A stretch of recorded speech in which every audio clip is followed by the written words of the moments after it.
Ang tanong ko po kasi gito, paano ko po ba may papaniwala ang iba na may Biblia? Di ho ba dumato sa maraming proseso? Na may Biblia? Kasi meron... Hindi mo na kailangan paniwalaing may Biblia. Pakita mo lang, Biblia, Di ho kasi, kinakatwira kasi nila, gawa raw ng tao. Oo, gawa ng tao. Huwag ka rin maniniwala dyan sa upuan mo. Gawa ng tao yan, huwag ka uupo riyan. Ibalibag mo na yung mic mo, gawa ng tao yan, ba't mo ginagamit? Di ba?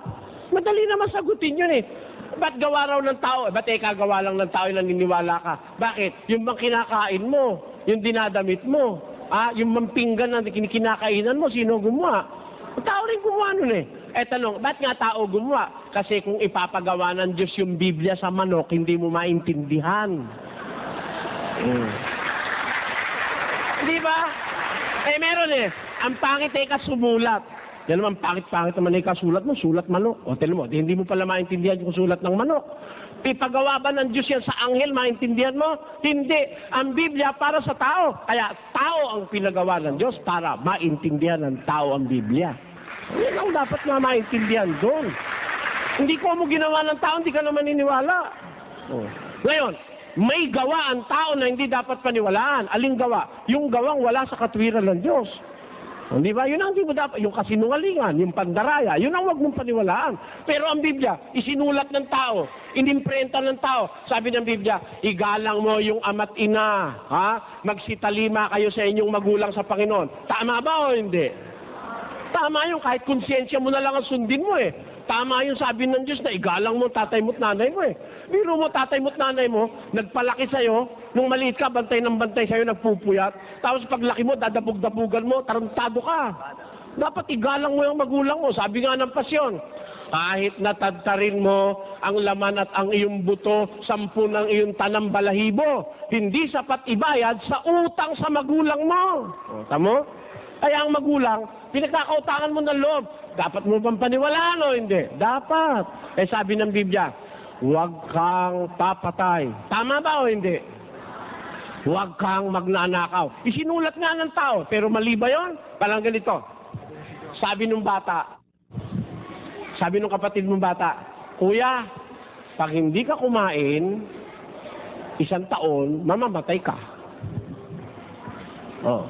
Kung mo ba bata ang nagsabi, hindi mo papaniwalaan? Ganito lang yon.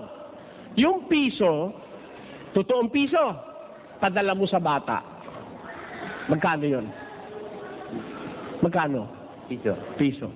Padala mo sa abogado. Magkano yon? Piso pa rin. Padala mo sa luko-luko. Magkano yon? Piso pa rin. Di nababago yung piso. Kahit sino may dala.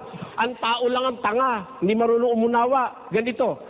Si Imelda Marcos, pag suotin mo ng puwit ng baso, tanong mo sa tao, ano yung suot ni Imelda? Ay, brilyante yan.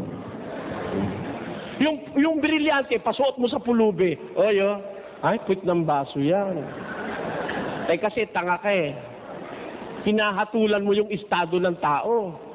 Huwag kang maghumatol sa estado ng tao. Kahit bata ang nagsasalita, pag totoo sinasabi, paniwalaan mo. Di ba? Kahit bata. Ang totoo, sa husgado, mas pinaniniwalaan pa ang bata kaysa sa matanda. Di ba? Pag ang bata nagtestimony sa husgado, mas naniniwala ang hukom Bakit? Kasi most probably, ang bata nagsasabi ng totoo.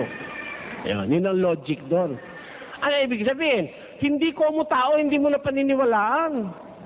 Lalo na kung ang sinasabi ng tao ay galing sa Diyos, taga-sulat lang naman siya, ang Diyos naman na nagdidikta, ba't di ka maniniwala? Di ba? Yung sinasabi mo, harap mo sa akin, paniniwalain natin. Meron kasi akong nakausap sa PGH nung araw, isang doktor. Hindi raw siya naniniwala sa Biblia. Para akong na-intriga, Dok, alin ka ako sa Biblia, hindi niyo pinaniniwalaan? Basta ikaw ang Biblia, hindi ako naniniwala dyan. Gawa ng tao yan. Ganun ba? Dok, pwede ba babasahin ko lang sandali ang Biblia? Sabihin niyo sa akin kung naniniwala kayo o hindi. Sabi ko, binasa ko. Huwag kang sisiping sa babae sa panahon ng kanyang karumihan, sa kanyang karumalan.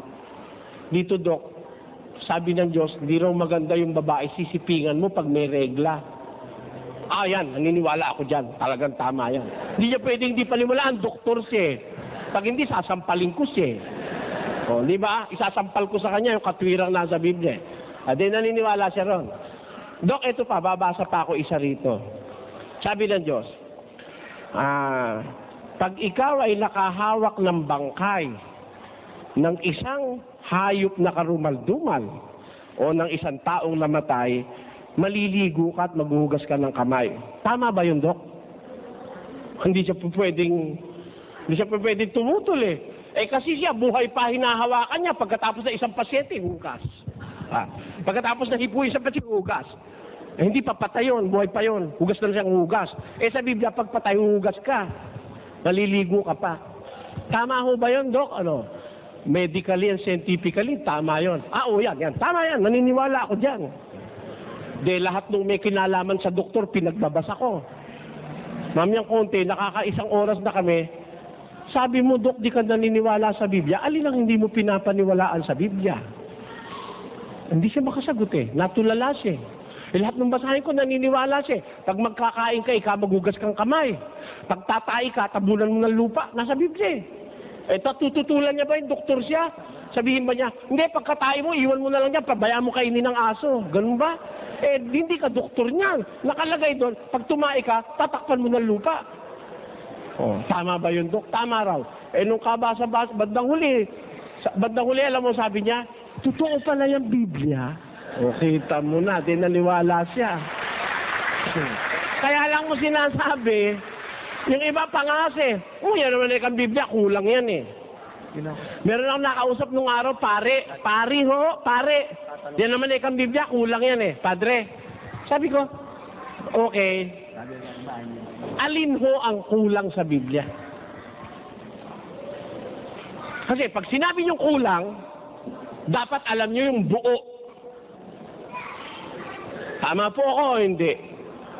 Halimbawa, tinawag mo yung mga anak, halika kayo lahat, mga anak! Dumating, 8. Ba't kulang? Sabi ng nanay, ba't kulang? Kasi alam niya, siya mga anak niya. Kaya mo muna sabi kulang, alam mo yung buo. Tama o hindi? Sabi ng pare, kulang daw Biblia. Ano kulang, padre? Siyensya, nasa Biblia. Psikolohiya, nasa Biblia.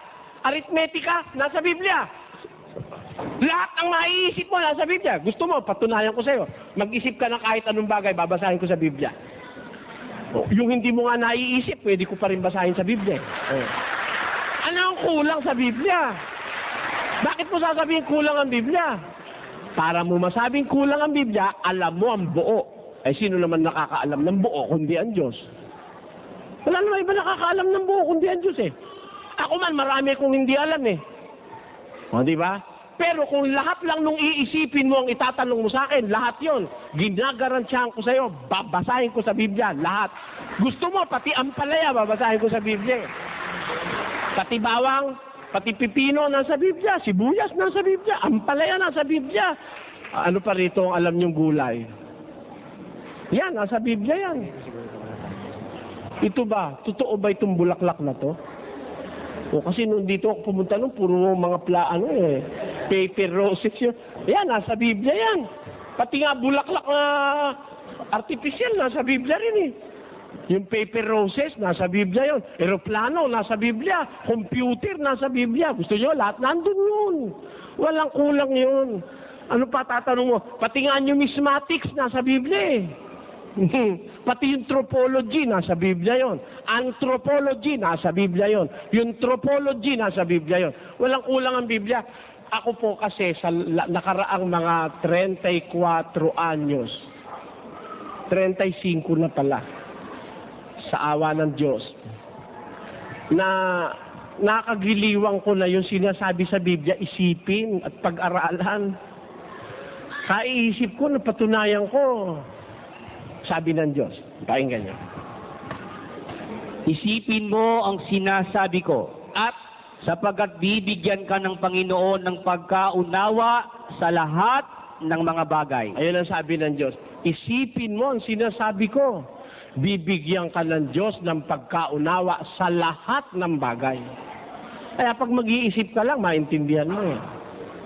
Mag-isip ka po, pati buhok nasa Biblia.